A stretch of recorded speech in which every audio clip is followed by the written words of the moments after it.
Start. This legislative reality has in effect led to a deep fissures in the landscape of banking regulatory terrain, a system of dual regulation by the Finance Ministry in addition to RBI. I will now take a few minutes to explain why this fissure or the fault line is bound to lead to tremors such as the most recent fraud. Temptation to engage in fraud at the level of employee or employees is always present in banks, be it in public sector or private sector. The question then is whether there is adequate deterrence faced by employees from undertaking frauds and enough incentives for management to put in place preventive measures to preempt frauds. In case of banks, three potentially powerful mechanisms could induce discipline against frauds. Firstly, investigate vigilance, legal deterrence. Criminal investigation of frauds and attached penalties can serve as an effective deterrence if reporting and investigation are expedient and penalties are adequately served relative to the gains from fraudulent activity. Secondly, market discipline. Fraudulent activity can be a net loss to the bottom line. In this case, bank investors would impose deterrence, that is, uninsured creditors might run on the bank, inducing liquidity problems, or shareholders might exit, effectively raising the cost of capital and inducing solvency questions. In anticipation of such disruptive outcomes that might cause loss of control, management and board members may put in place governance mechanisms to prevent or reduce the incidence of fraud and or hold larger buffers in the capital structure to bear losses when fraud materializes. Thirdly, regulatory discipline. Banks in most parts of the world, however, have a significant portion of deposit funding that is insured, and since banks serve critical payments and settlements function, they are often too big to fail or too many to fail.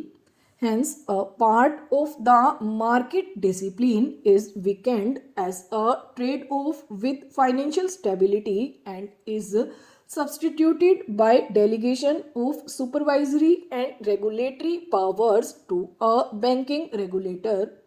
Detection and punishment by the regulator then need to be effective to discipline fraud. How do these mechanisms work in case of private and public sector banks in India? Investigative and formal enforcement process takes in our country, perhaps for the right reasons, a fair bit of time. Indeed, RBI data on banking fraud suggests that only a handful of cases over the past 5 years have had closure as such. It is fair to say that in case of private sector banks, the real deterrence arises from market and regulatory discipline and their confluence. A private bank CEO's primary concern is whether he will be able to raise capital when the need arises, or even whether he will still be running the bank the next day. The point is that they could be readily cautioned through their boards and even replaced by the RBI in case of large or persistent irregularities.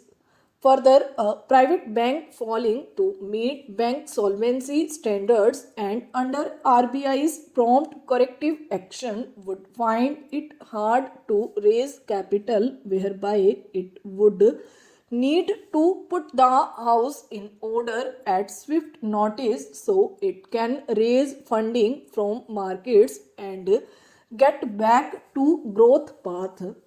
In turn, there are incentives to invest in governance so as to limit frauds and regulatory violations and to respond with alacrity when incidents do arise. In contrast, the market discipline mechanism for public sector banks is appreciably weaker compared to that at private banks.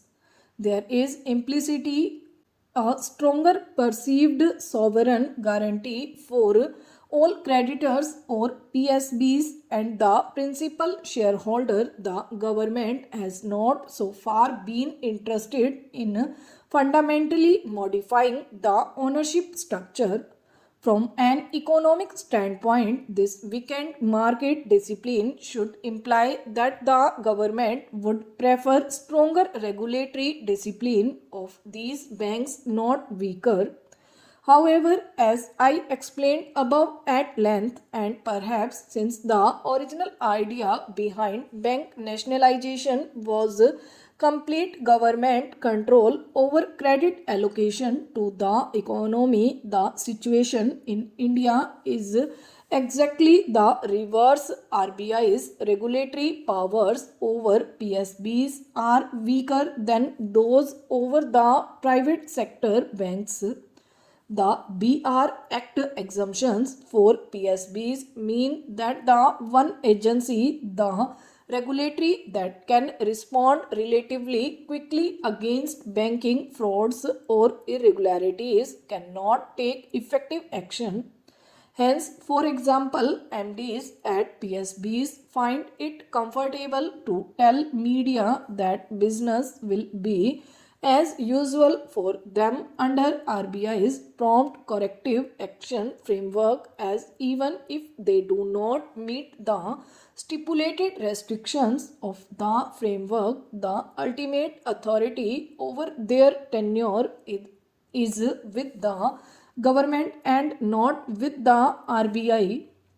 It is not entirely surprising that there has been a recurring theme in report after report on financial sector reforms in the country that has suggested strengthening of PSB governance through improvement in top management and board member appointments or ownership neutrality in banking regulatory powers or improving market discipline by considering a variety of diverse ownership structures.